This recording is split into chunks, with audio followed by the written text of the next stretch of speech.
সন্দেশখালীর মহিলাদের উপর অত্যাচারের প্রতিবাদে বিধানসভা ঘেরাও কর্মসূচি ঘিরে ধুন্ধুমার অখিল ভারতীয় বিদ্যার্থী পরিষদের। মঙ্গলবার কলেজ স্কোয়ার থেকে মিছিল শুরু করে সুবোধ মল্লিক স্কোয়ারে অখিল ভারতীয় বিদ্যার্থী পরিষদের সদস্যদের আটকে দেওয়ার অভিযোগ ওঠে পুলিশের বিরুদ্ধে।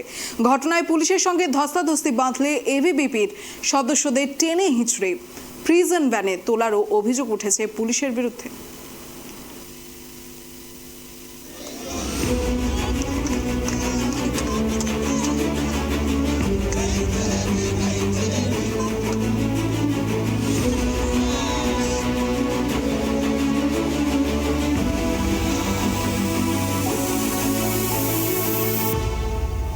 মহিলা মুখ্যমন্ত্রী দিদি নম্বর 1-এ গিয়ে শুটিং করছেন। সন্দেশখালীর মা বোনেরা তাদের সম্মানের অধিকারের জন্য শাহজাহান গ্রুপের সঙ্গে লড়াই, বাংলার নেতারা কোন দিকে পাল্টি খাবে সেই দিকে ঘুরিয়ে দেওয়ার একটা চক্রান্ত চলছে। পশ্চিমবঙ্গের বুকে যে অন্যায়টা হয়েছে, ভোটের আগে শুধুমাত্র বাংলা তার নিজের মেয়েকে চায় নয়, পশ্চিমবঙ্গের মানুষ নিজের মেয়ের সম্মানের জন্য, পশ্চিমবঙ্গের ছাত্র সমাজ, অখিল ভারতীয় বিদ্যার্থী পরিষদ নিজের মা মহিলাদের সম্মানের জন্য আজকে বিধানসভা ঘেরাও অভিযানের ডাক দিয়েছে। পশ্চিমবঙ্গের মহিলাদের সুরক্ষা সুনিশ্চিত করতে হবে এবং মুখ্যমন্ত্রীকে জবাব দিতে হবে যে কেন সন্দেশখালীর মতো ঘটনা আমাদের পশ্চিমবঙ্গে ঘটবে। অখিল ভারতীয় বিদ্যার্থী পরিষদের মিছিল ঘিরে উত্তপ্ত সুবোধ মল্লিক স্কোয়ার, সেই ছবি তুলে ধরছে ক্যামেরা পার্সন বরুণ ভান্ডারী। এই মুহূর্তে আমরা দেখতে পাচ্ছি যে অখিল ভারতীয় বিদ্যার্থী পরিষদের যে মিছিল শুরু হয়েছিল কলেজ স্ট্রিট থেকে, সেই কলেজ স্ট্রিটের মিছিল ইতিমধ্যেই এসে পৌঁছেছে রাজা সুবোধ মল্লিক স্কোয়ারে। এবং আমরা যেটা দেখতে পাচ্ছি এখানে রাজা সুবোধ মল্লিক স্কোয়ারে এবিভিপি যারা ছাত্ররা রয়েছেন, যারা তাদেরকে কিন্তু এখানে আটকে দেওয়া হলো পুলিশের তরফে। বারবারই বলা হচ্ছে যে সামনে ভিআইপি মুভমেন্ট আছে, তার জন্য এইখানেই তাদের মিছিল আটকে দেওয়া হয়েছে। এবং আমরা দেখতে পাচ্ছি পুলিশের সঙ্গে ধস্তাধস্তিতে জড়িয়ে পড়েছেন এইখানকার যারা অখিল ভারতীয় বিদ্যার্থী পরিষদের যারা ছাত্ররা রয়েছেন। প্রিজন ভ্যানে তাদের তোলা হবে এবং আমরা দেখতে পাচ্ছি টেনে হিঁচড়ে কিন্তু তাদের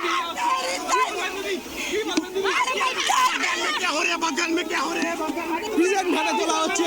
এই মুহূর্তে আমরা দেখতে পাচ্ছি প্রিজন ভ্যানে তোলা হচ্ছে এবং আমরা দেখতে পাচ্ছি যে পুলিশের তরফে ইতিমধ্যে বিশাল পুলিশ বাহিনী এখানে মোতায়েন করা হয়েছে।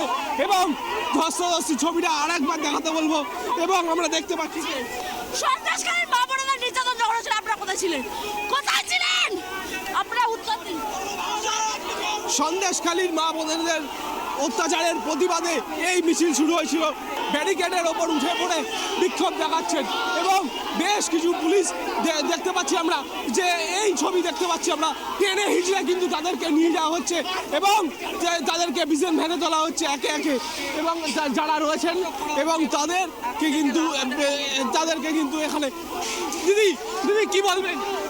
जैसा कि आप देख रहे हैं, हजारों छात्र मैदान में हैं। ममता दीदी की इस्तीफा लेने के लिए हम यहाँ जाए हैं। একদমই আমরা দেখতে পাচ্ছি অখিল ভারতীয় বিদ্যার্থী পরিষদের যারা রয়েছেন তাদেরকে সামলাতে কিন্তু হিমশিম খেতে হচ্ছে পুলিশ কর্মীদের। এবং তারা কিন্তু ব্যারিকেড পুলিশের তরফে করা হয়েছিল, সেই ব্যারিকেডের ওপর দিয়ে কিন্তু তারা এদিকে চলে আসছেন। সন্দেশখালীর মা বোনেদের প্রতি অত্যাচারের প্রতিবাদ করার দরুন এই মমতা পুলিশ আমাদের বিনা কারণে আমাদেরকে আটকালো, আমাদেরকে অ্যারেস্ট করলো, গ্রেপ্তার করলো। শাহজাহানের ভাইকে অ্যারেস্ট করতে পারে না, অসভ্য জানোয়ার পুলিশ প্রশাসন, একজন ছোট লোক, নক্কারজনক ধিক্কার জানাই। এই মুখ্যমন্ত্রীর পদত্যাগ করতেই হবে, নইলে আমরা এই আন্দোলন আরো তীব্রতর করে তুলব। দেখতে পাচ্ছি আমরা অজ্ঞান হয়ে গিয়েছেন একজন কিন্তু অখিল ভারতীয় বিদ্যার্থী পরিষদের একজন কিন্তু অজ্ঞান হয়ে গিয়েছেন এবং পুলিশ যেভাবে টেনে হিঁচড়ে তাকে তোলার চেষ্টা করেছিল তিনি কিন্তু অজ্ঞান হয়ে গিয়েছেন এবং তাকে প্রিজন ভ্যানে তোলা হয়েছিল। সেখান থেকে তিনি লাফিয়ে পড়েন এবং তারপরে কিন্তু তিনি অসুস্থ হয়ে পড়েছেন। আমরা যেরকমটা দেখতে পাচ্ছি তার গায়ে তার মুখে কিন্তু জল দেওয়া হচ্ছে এবং এখানে যে বিশাল পুলিশ বাহিনী মোতায়েন করা হয়েছে তারাই কিন্তু এই অখিল ভারতীয় বিদ্যার্থী পরিষদের যারা রয়েছেন তাদেরকে আটকানো হয়। এই মিছিল শুরু হয়েছিল কলকাতা ইউনিভার্সিটির সামনে থেকে এবং এই মিছিল যাওয়ার কথা ছিল বিধানসভায়, সেই মিছিল কিন্তু রাজা সুবোধ মল্লিক স্কোয়ারে আটকে দেওয়া হলো এবং তাদেরকে কিন্তু প্রিজন ভ্যানে টেনে হিঁচড়ে তুলে তাদেরকে কিন্তু নিয়ে যাওয়া হচ্ছে লালবাজারে, তেমনটাই আমরা জানতে পারছি। ক্যামেরায় বরুণ ভান্ডারীর সঙ্গে অভ্রদীপ দাসের রিপোর্ট, ট্রাইব টিভি, কলকাতা।